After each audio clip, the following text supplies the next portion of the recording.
Pemandangan itu sungguh membuat seluruh tubuh kami bergetar hebat. Ditambah lagi, aku sedang menahan pipis yang luar biasa. Ketika Arif membuka pintu belakang, kami melihat ada dua sosok ular raksasa persis di bawah air terjun.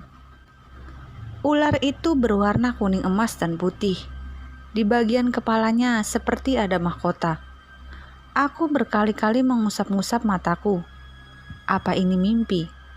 Seumur hidupku baru kali ini melihat ular sebesar itu seperti ular naga yang sedang mandi di air terjun. Ai, itu ular beneran atau siluman? Tangan Tia keringat dingin menggenggam tanganku. Arif juga masih diam terpana dengan ular-ular itu. Tubuhnya betul-betul besar, hampir setinggi air terjun. Aku juga gak tahu ya. Aku takut ular itu melihat kita dan membunuh kita. Jawabku sambil tak kuasa menahan pipis. Arif sontak menutup pintu rapat-rapat karena khawatir ular-ular itu melihat dan membunuh kami. Lalu Tia dan Arif meminta aku membangunkan nenek dan kakek yang sedang tidur. Aku pun berharap nenek bisa mencari solusi agar aku bisa buang air kecil secepatnya. Aku menuju ke ruang depan untuk membangunkan mereka. Nek, kek, bangun. Aku sambil menepuk badan nenek dan kakek yang sedang tertidur pula sekali. Alhamdulillah, akhirnya mereka bangun. Ada apa, Neng? Jawab nenek sambil mengusap-ngusap mata. Nek, aku kebelet pipis. Tapi ketika Arif membuka pintu belakang, kami syok, Nek. Ada dua sosok ular yang besar sekali di bawah air terjun. Lalu kami menutup pintunya kembali. Aku takut, Nek, keluar untuk pipis. Tubuhku semakin bergetar hebat. Kakek dengan cepat menghampiri Arif dan Tia yang masih duduk ketakutan di ruang belakang. Ayo, Neng, nenek antarkan pipis. Di mana, Nek? Aku tak mau ke belakang, Nek. Ular itu serem sekali. Aku takut dibunuhnya. Jawabku ketakutan. Tidak di belakang, Neng. Di samping warung saja. Ada tempat yang biasa kakek gunakan untuk menyiram kebun dan tempatnya juga tertutup kok. Ayo ikut nenek. Ajak nenek. Tempatnya ternyata di samping warung nenek persis. Dan hanya ditutupi pagar kayu saja. Sedangkan bagian atapnya terbuka. Perasaanku tak kuasa. Suasana gelap sekali dan dingin menusuk ke seluruh tubuhku. Daripada aku dipipis di celana, gak apa-apa deh aku pipis di sini. Aku bicara dalam hati dan nenek menungguku di luar. Aku sungguh deg-degan sekali membuka pintu kamar mandi itu. Aku takut ada sosok ular ataupun makhluk-makhluk yang pernah aku jumpai. Di dalam kamar mandi itu, hanya ada ember kecil yang berisi air jernih dan sebuah gayung dari kayu. Aku pun buru-buru buang air kecil tanpa mikir panjang lebar. Aku tepiskan rasa takutku. Mulutku komat-kamit membaca ayat suci Al-Quran yang aku bisa. Alhamdulillah, akhirnya lega juga, ucapku dalam hati. Dan dengan cepat aku pun keluar dari kamar mandi itu. Nenek masih setia menungguku di sebuah balai kayu di dekat warung sambil melihat ke arah belakang. Mungkin nenek sedang memikirkan ular yang kami ceritakan. Aku dan nenek pun masuk kembali ke warung dan melihat kakek, Arif dan Tia masih berkumpul di ruang tengah. Rif, ya, apa ular itu masih ada? Tanyaku penasaran. Masih ada, Ai. Ular itu masih di bawah air terjun. Jawab Arif yang wajahnya masih terlihat cemas. Lalu tiba-tiba nenek dan kakek keluar ke arah belakang dan membuka pintu belakang. Kami tak berani ikut keluar, hanya melihat dari balik pintu.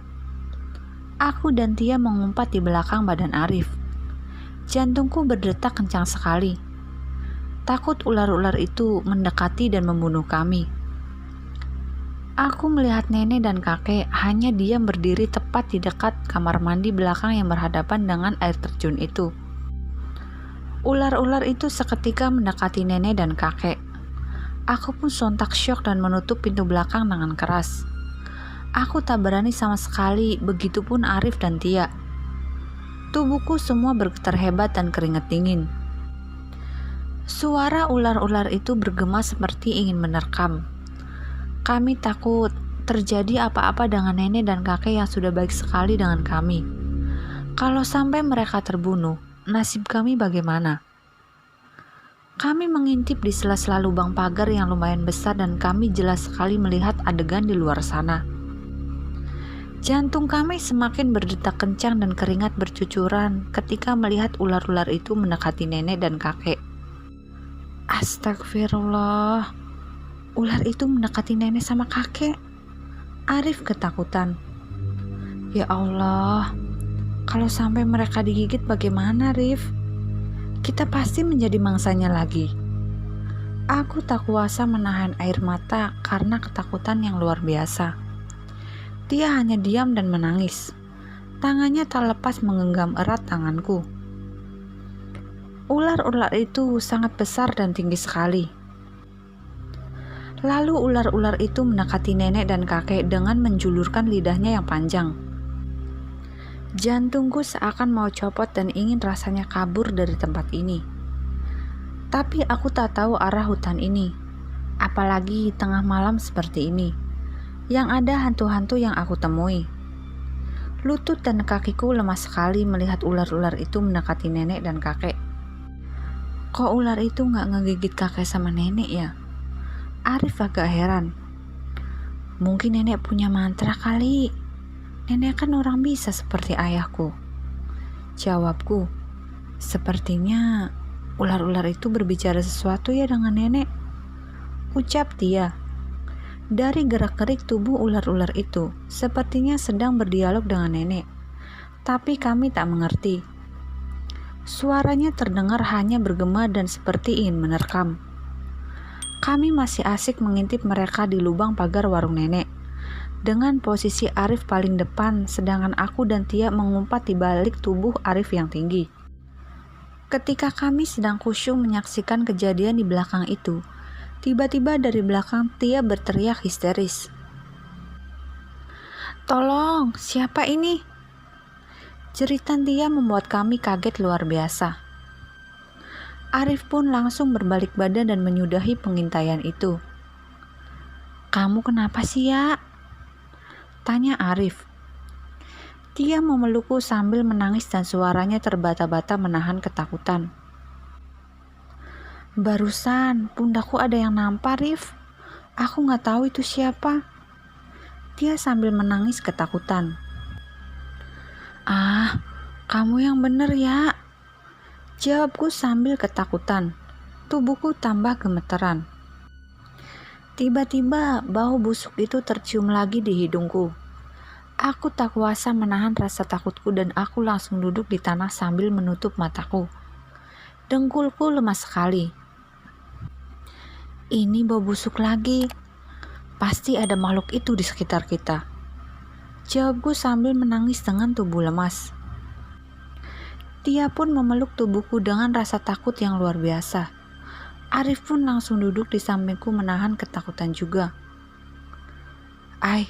Coba keluarkan lagi surat dari ayahmu. Pinta Arif agar aku mengeluarkan doa di kertas itu. Kertasnya kan ada di tas aku, Rif. Di sana. Aku sambil menunjuk tas di ruangan tengah tempat di mana kita tidur tadi. Aku tak berani mengambilnya. Kakiku lemas sekali. Dia pun sama. Hanya menangis dan tubuhnya mulai berkeringat. Ya udah, aku yang ambil di tasmu ya. Arif langsung mengambil tasku di ruangan tengah. Dan seketika Arif menjerit hebat yang membuat jantung kami hampir putus. Arif berlari mendekati kami lagi dengan raut wajah yang ketakutan dan panik. Aku melihat kepala buntung berbulu hitam itu di balik pintu ruangan depan. Suara Arif terbata-bata dengan wajah yang ketakutan. Kita harus kemana, Rif? Aku gak mau mati konyol di sini. Jawabku panik sambil menangis. Dia hanya diam dan terus menangis ketakutan. Kami tak mungkin keluar karena di belakang masih ada ular-ular raksasa itu. Kami hanya duduk pasrah di pojokan dapur sambil menutup mata seakan pasrah jika memang nasib kami berakhir di sini. Aku menangis sejadi-jadinya sambil membaca doa yang aku bisa, dan aku ucapkan berkali-kali doa dari ayahku. Aku menuntun Tia dan Arif untuk melantunkan doa ini berulang-ulang dengan suara gugup. Aroma bau bangkai itu semakin tercium sekali di hidungku. Aku pasrah, aku lemas, aku sudah membayangkan makhluk itu mencekik leherku dan teman-temanku. Rif, ya, bau busuk itu semakin tercium. Tubuhku bergetar dan suaraku sangat gugup. Tia dan Arif pun gemetaran hebat dan tak bisa berkata-kata lagi. Tia hanya menangis sambil menutup mata. Aku melihat ada kain di sangkutan pagar nenek. Aku mengambilnya dan menutup seluruh badan kami dengan kain itu. Aku berharap makhluk itu tak melihat kami. Aku mulai menutup badan Tia dan Arif dengan kain ini. Kami saling berpegang tangan sambil melantunkan ayat kursi, zikir, dan doa dari ayahku. Sesekali mataku melirik di balik kain itu. Aku lirik ke depan, ke samping, ke atas, khawatir makhluk itu datang mendekati kami. Ya Allah, hanya kepadamu lah kami memohon pertolongan, memohon perlindungan darimu ya Rob, ucap Arif dengan gugup. Tiba-tiba terdengar suara seperti pintu terbuka. Aku pun menutup mata rapat-rapat. Tanganku memeluk Tia. Tubuhku bergetar hebat dan jantungku seakan berhenti sejenak. Ya Allah, siapa itu yang membuka pintu? Aku sambil menangis gugup. Tubuhku lemas, panas dingin, keringat bercucuran. Aku pasrah, Ai. Ucapan Arif membuatku semakin menangis gugup. Tia pun semakin gemetaran dan menutup matanya sambil memelukku. Kami bersembunyi di pojokan dapur dengan ditutupi kain bercorak batik milik nenek. Suara pintu terbuka itu semakin membuat kami pasrah. Jika memang umur kami hanya sampai di sini. Aku membayangkan wajah kedua orang tuaku yang membuatku semakin menangis. Semakin lama semakin tercium bau bangkai itu. Pasti kepala buntung berbulu hitam itu sedang mendekati kami dan ingin segera membunuh kami. Perlahan terdengar suara kaki orang berjalan itu semakin jelas mendekati kami. Mata kami pun terpejam rapat-rapat. Tak kuasa melihat penampakan seram itu. Lalu tubuhku sontak kaget dan jantung seakan berhenti ketika ada yang menyentuh kepalaku dari atas. Allahu Akbar, astagfirullah. Ini siapa yang menyentuh kepalaku? Aku sambil menangis dan suara gugup dengan tubuh bergetar hebat. Aku tak kuasa menahan rasa takut ini. Aku memegang tangan Arif dan Tia dengan sangat erat. Mataku pun tak mau dibuka karena takut kepala buntung itu berada tepat di hadapanku. Aku pejamkan rapat-rapat. Keringatku bercucuran basah kuyup di seluruh badan. Ai, makhluk itu ada depan kita, Ai. Ucapan Tia sontak membuat jantungku copot dan Arif pun ikut menangis juga menahan rasa takut. Tia membuka matanya sebentar, lalu melihat makhluk kepala buntung berbulu hitam itu sudah ada di hadapan kami dengan bercucuran darah di bagian lehernya. Tubuh kami sudah tak berdaya lagi, dan kami menangis sejadi-jadinya. Kami sudah pasrah jika makhluk itu membunuh kami di Gunung Salak ini. Aku masih menutup mataku rapat-rapat. Seketika terdengar langkah kaki yang begitu jelas dari arah pintu belakang. Dan tiba-tiba kain yang menutupi kepala kami ada yang mengangkatnya dari atas. Pikiran kami melayang seperti terjun dari atas gunung. Darah seakan tak mengalir lagi. Jantung berhenti berdetak. Tubuh tak bisa digerakkan lagi, seakan tak bertulang. Aku semakin lemas seperti mau pingsan. Kami saling memegang tangan dengan erat. Lantunan ayat kursi pun masih terus kami ucapkan berulang-ulang. "Ini nenek sayang."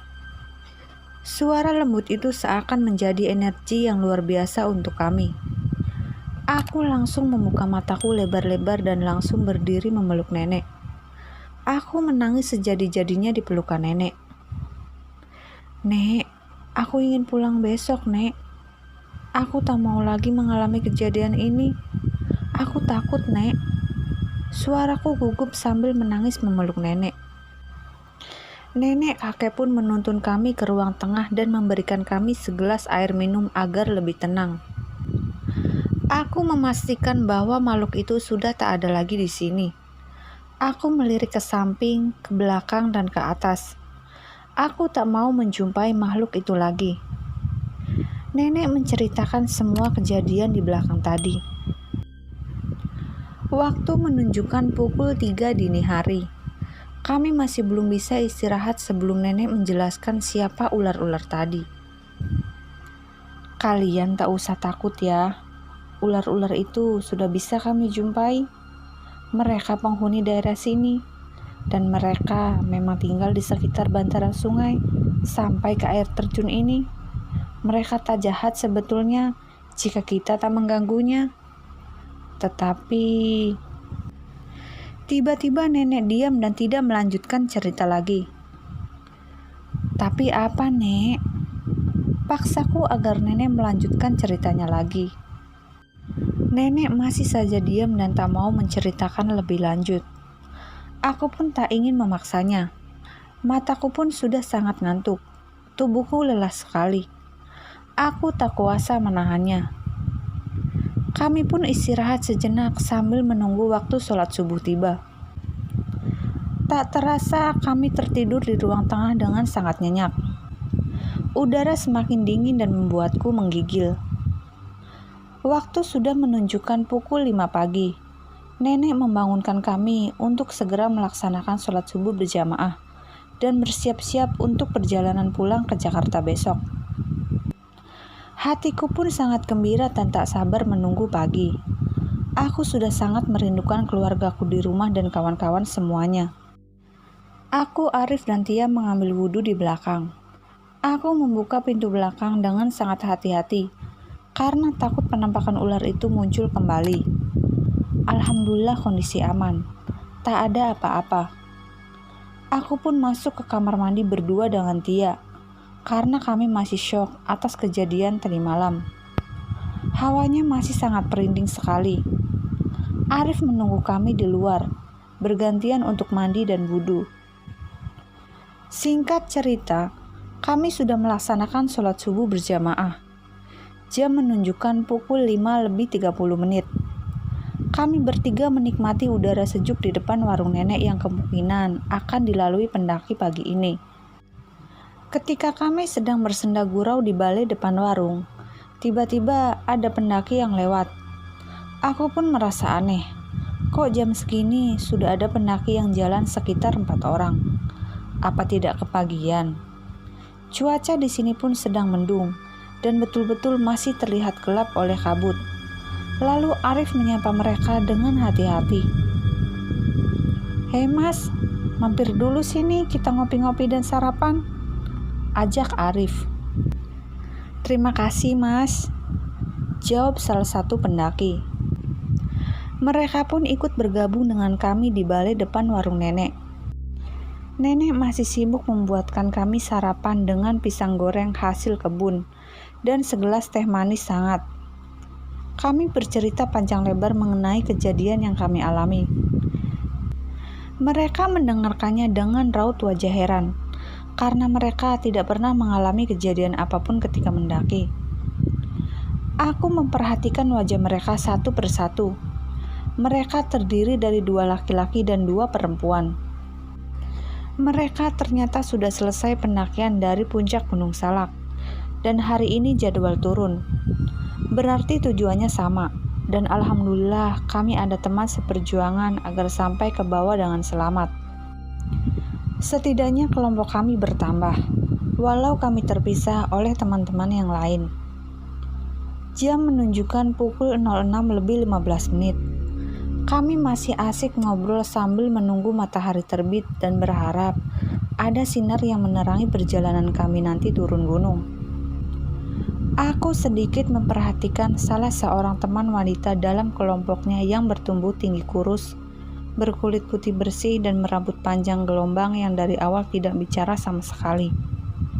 Hanya sesekali tersenyum saja sambil duduk di bagian belakang. Aku mau bertanya, tapi hatiku rasanya takut sekali.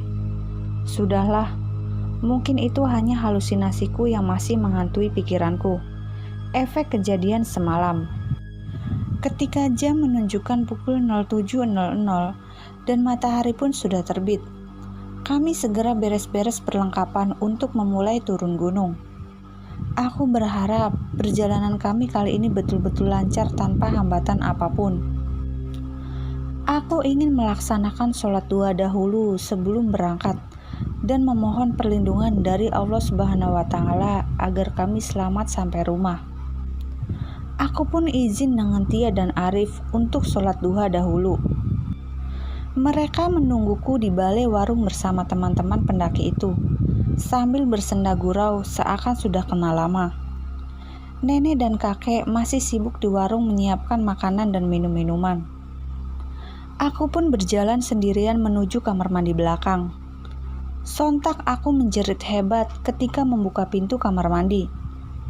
"Tolong!" Aku melihat sosok wanita berambut panjang gelombang, bertubuh kurus dan berkulit putih, sedang berdiri menghadap ke arah belakang. Ketika aku menjerit, dia langsung berbalik badan dan tersenyum kepadaku. "Loh, kok kamu di sini?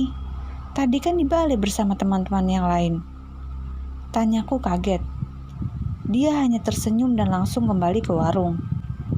Dia adalah salah satu wanita pendaki yang mampir di warung nenek. Aku pun masih curiga, dan halusinasiku mulai berputar lagi di otak.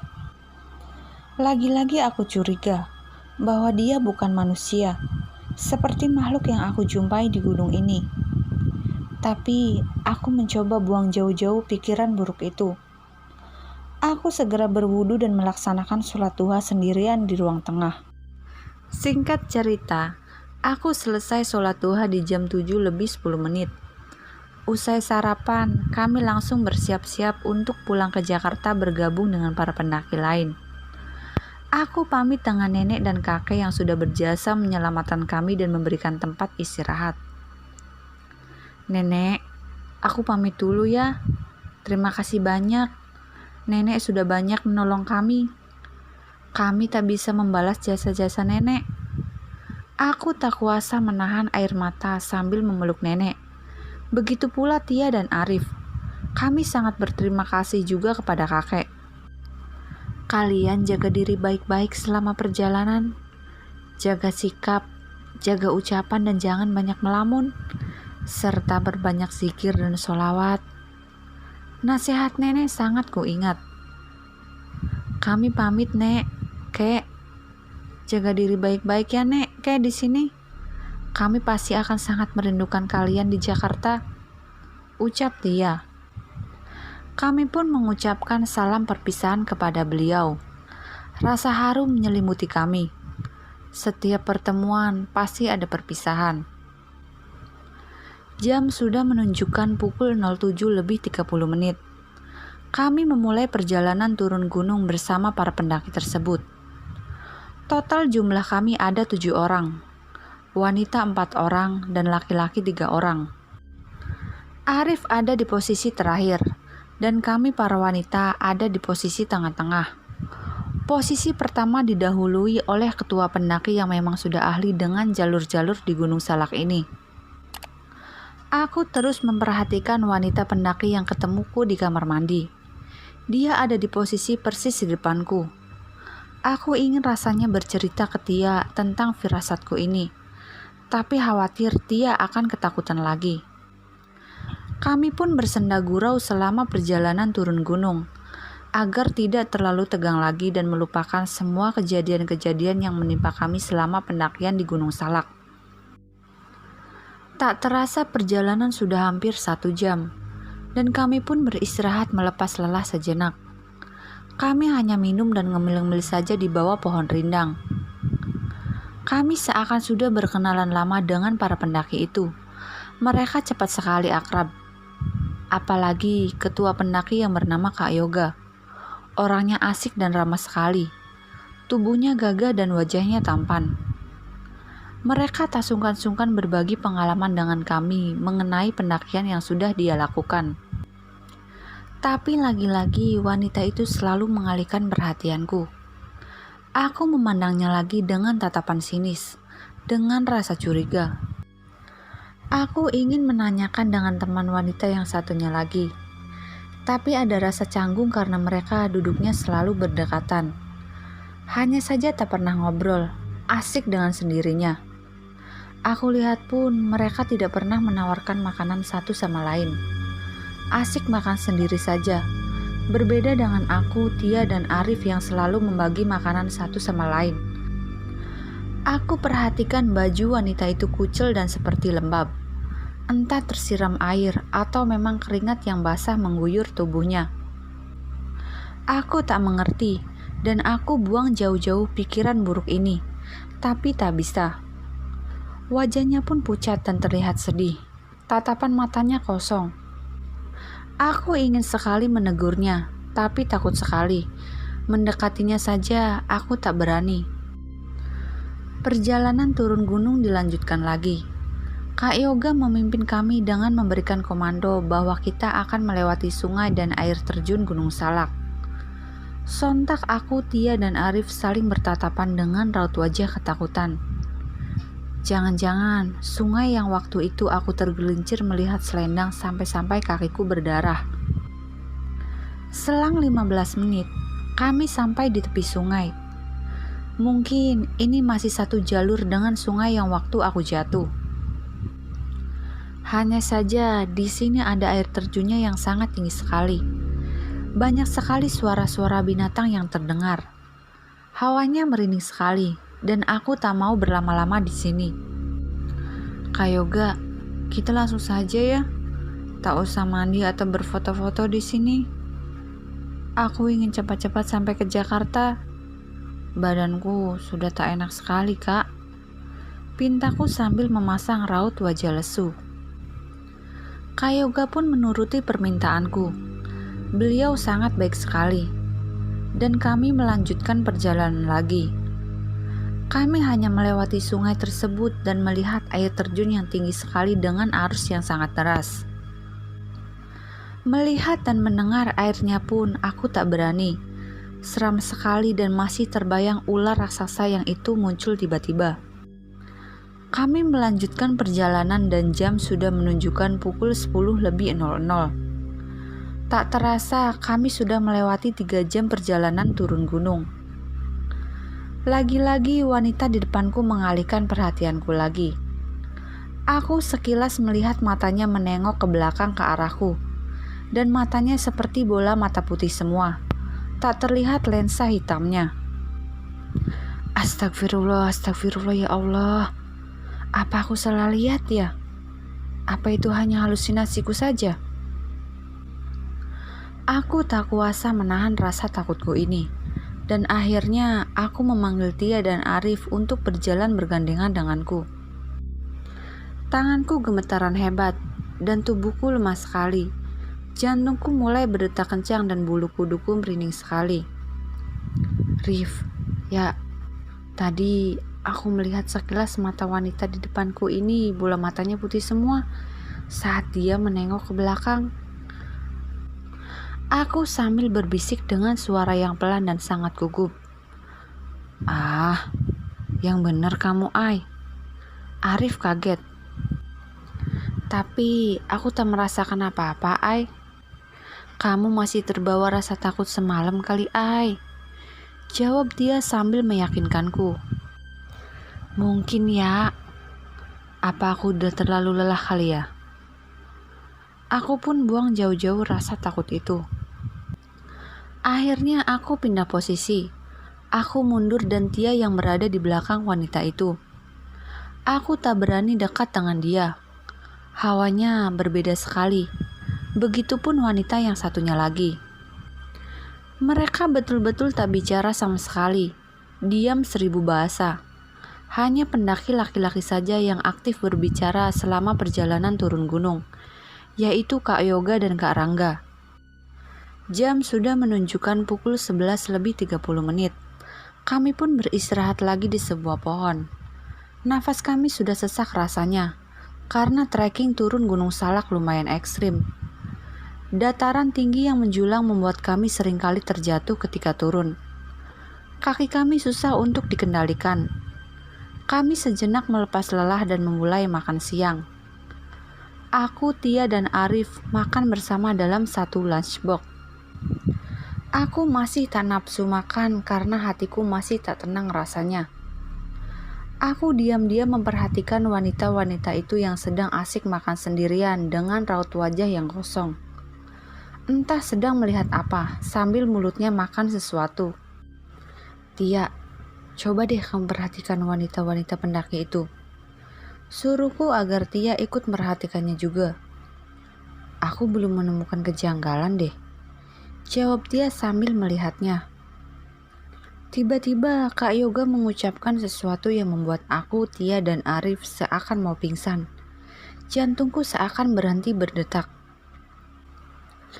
Teman-teman, kita atur posisi lagi ya, agar perjalanan ini segera sampai ke bawah. Total kita kan ada 5 orang seluruhnya. Sekarang aku di posisi terakhir, Rangga di posisi pertama, dilanjutkan dengan Ayu, Tia, lalu Arif. Komando Kak Yoga. Apa? 5 orang?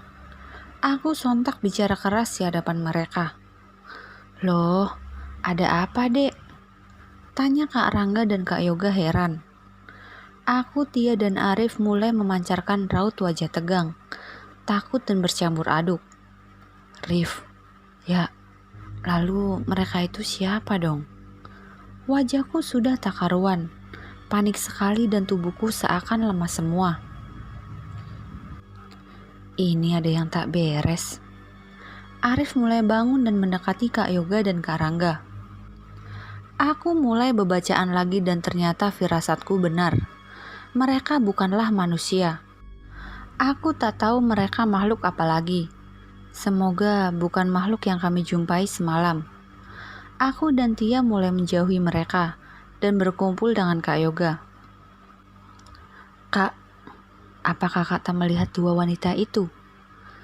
Tanya Arif dengan suara gugup sambil berbisik pelan ke telinga Kak Yoga dan Kak Rangga. Wanita yang mana, Dek? Tanya Kak Yoga melirik kanan kiri depan belakang dengan raut wajah panik. Astagfirullah, ternyata kakak tak melihatnya dari tadi ya. Mereka tuh ikut dengan kita dari awal, Kak. Dari warung nenek tadi, ucapku. Allahu Akbar, kalian serius? Kak Rangga mulai panik juga. Serius, Kak? Suara Tia mulai gemetar. Oke, sekarang kita lanjut jalan saja. Yuk, segera secepatnya kita turun. Kita sambil bersolawat bersama-sama, nanti aku pandu. Kalian jangan menampakkan wajah takut atau panik. Berpura-pura saja kalian tak tahu apa-apa, jawab Kak Yoga. Iya Kak, tapi aku tak berani berjalan di dekat wanita itu, Kak. Aku jujur ke Kak Yoga bahwa aku tak berani sama sekali berada di dekat wanita itu. Akhirnya kami melanjutkan perjalanan menuju bawah. Aku persis di belakang Kak Rangga, dan dia berada di sampingku lalu diikutin oleh Kak Yoga di bagian belakang.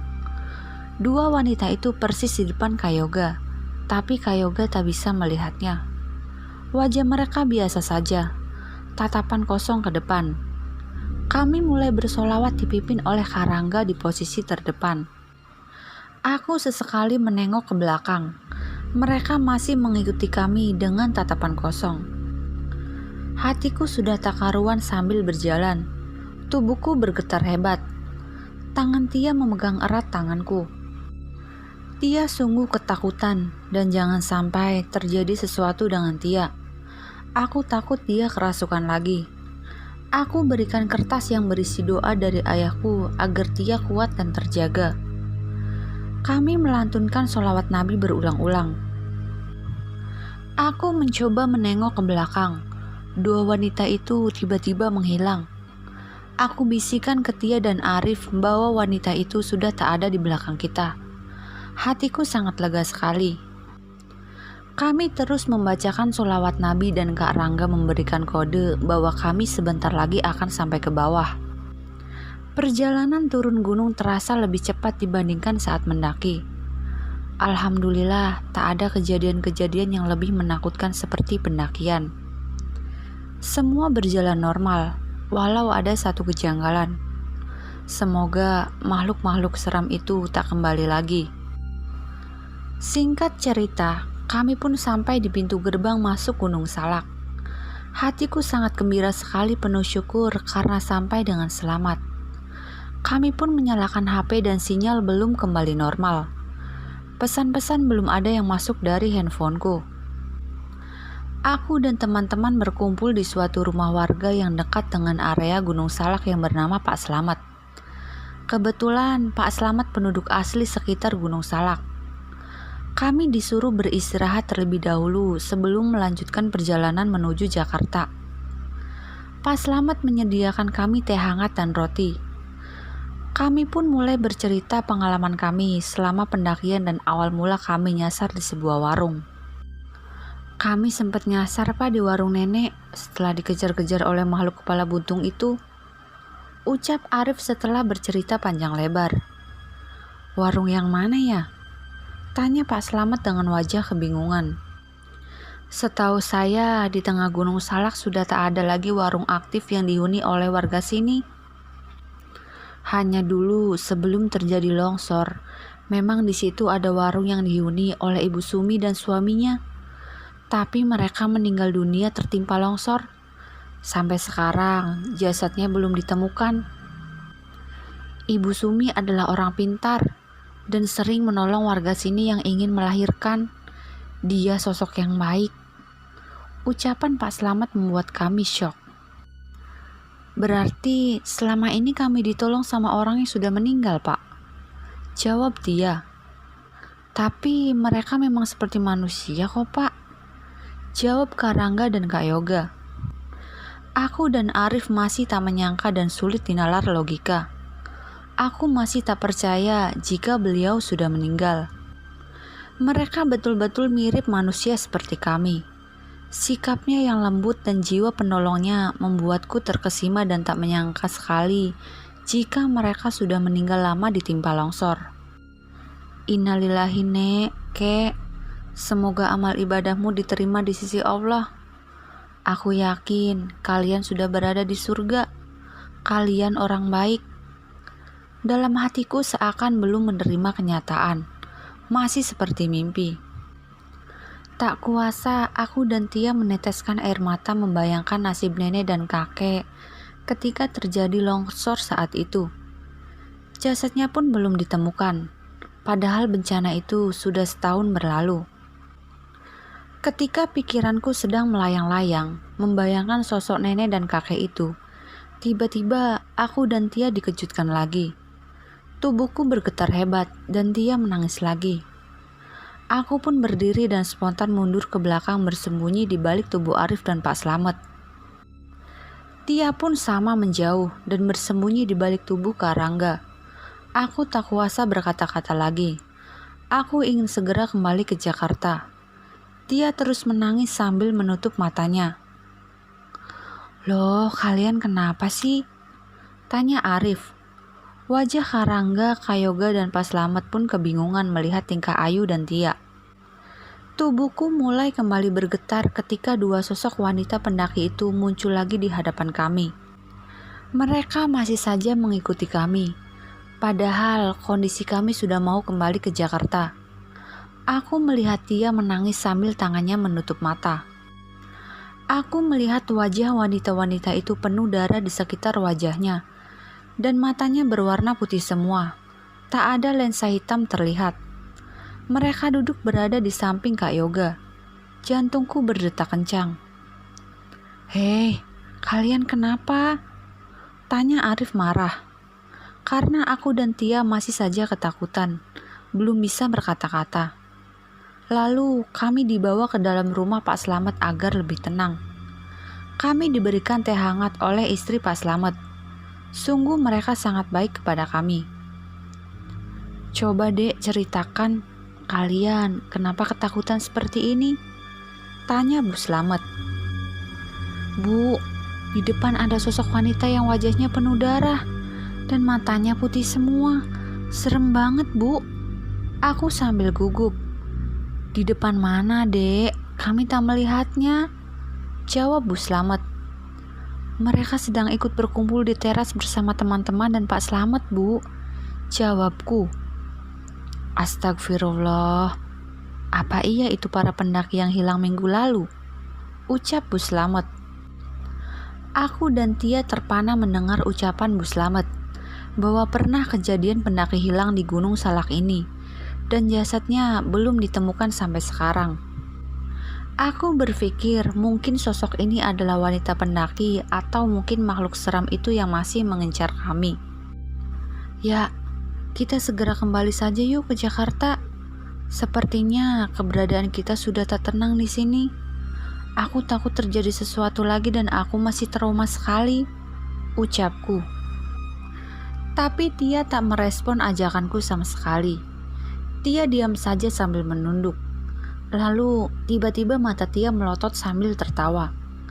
Aku sontak kaget dan berlari keluar bersama Bu Slamet. Tolong Pak, Tia kerasukan Pak. Aku panik dan tubuhku mulai gemeteran. Lalu Pak Slamet dan teman-teman yang lain pun ikut masuk ke dalam untuk mengecek Tia. Betul, Tia kerasukan makhluk halus lagi. Ini sudah yang ketiga kalinya Tia kerasukan di Gunung Salak. Tia tertawa kencang dan tubuhnya menggeliat seperti ular. Firasat aku, Tia kerasukan ular siluman yang semalam di rumah nenek. Ya Allah, kalau ada si nenek, itu pasti Tia segera ditolong. Aku dalam hati merindukan sosok nenek penjaga warung Gunung Salak. Aku lihat Pak Slamet memegang tangan Tia dan memencetnya sambil membacakan doa yang tak kupaham maknanya. Tia terus menjerit dan matanya melotot. Terkadang matanya menghadap ke arahku terus. Aku tak berani melihatnya. Aku hanya bersembunyi di balik badan Bu Slamet. Aku takut sekali. Takut tiba-tiba Tia mencekik leherku. Kami disuruh bersolawat bersama dan membacakan ayat kursi. Aku lihat dua sosok wanita yang penuh darah itu sudah tak ada di luar. Entah mereka pergi kemana. Aku berharap mereka tak lagi mengikuti kami. Suasana semakin tegang ketika Tia menjerit kesakitan. Aku menangis melihat keadaan Tia. Hanya Tia sahabat wanitaku saat ini yang sedang berjuang di Gunung Salak agar bisa kembali ke Jakarta dengan selamat. Jangan kau halangi. Aku ingin membawanya. Jeritan Tia membuatku menangis sejadi-jadinya. Ya Allah, jangan kau biarkan makhluk itu membawa Tia dari kami. Aku bertekuk lutut di hadapan Tia sambil menangis. Pak Slamet tak berhenti berdoa sambil memegang tangan Tia dengan kencang. Khawatir Tia memberontak hebat. Kak Yoga, Kak Rangga, dan Arif mulai panik. Mereka bersolawat dengan suara kencang sekali. Ai, keluarkan kertas dari ayahmu. Arif tiba-tiba menyuruhku mengeluarkan kertas yang berisi doa dari ayahku. Aku keluarkan kertas itu dari tas ranselku dan aku berikan ke Arif. Lalu Arif menyuruh kami semua membacakan doa ini dengan suara yang keras. Diulangi lagi dan lagi. Tubuh Tia semakin menggeliat dan mata melotot. Sambil menjerit tak jelas apa yang diucapkan. Kami terus-menerus membaca sholawat Nabi dan membaca doa dari ayahku. Selang beberapa menit, Tia jatuh pingsan. Tubuhnya tak lagi menggeliat seperti ular. Lalu aku memijat-mijat kaki Tia dan membangunkannya. Tia, bangun ya, kamu harus kuat. Aku tak kuasa menahan air mata. Beberapa menit kemudian, mata Tia terbuka dan langsung memelukku sambil menangis. Aku pun tak kuasa menahan air mata ini. Aku takut sahabatku kenapa-napa. Tia, kamu sudah sadar? Kamu baik-baik aja kan? Tubuhku masih lemes banget, Ai. Jawab Tia. Ibu Slamet memberikan semangkok bubur kacang hijau untuk Tia, dan aku menyuapinya. Tia harus banyak-banyak istirahat agar badannya fit kembali, dan kami bisa kembali ke Jakarta dengan selamat. Singkat cerita, jam sudah menunjukkan pukul 14.00. Kami pun segera pamitan kepada Pak Slamet untuk izin kembali ke Jakarta. Namun, saat itu cuaca sangat mendung sekali, dan Tia baru saja baikan.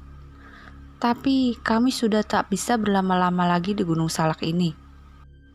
Terlalu banyak kejadian-kejadian yang membuat kami trauma. Semoga makhluk-makhluk itu tidak muncul kembali. Kami ingin hidup normal seperti sedia kala. Adik-adik, cuaca mendung sekali. Apa kalian tidak mau menginap semalam saja di rumah Bapak? Pak Slamet menawarkan agar kami bermalam di rumahnya.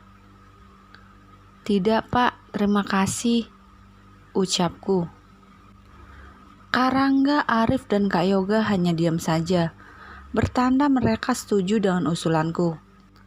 Lalu Pak Slamet menawarkan bantuan bahwa ia siap mengantarkan kami ke stasiun Bogor menggunakan mobilnya. Pak Slamet khawatir sekali kalau kami kehujanan. Mereka baik sekali dengan kami padahal baru berjumpa. Kami pun pamit dengan Bu Slamet dan mengucapkan banyak-banyak terima kasih karena telah menolong kami dan memberikan tempat istirahat untuk kami.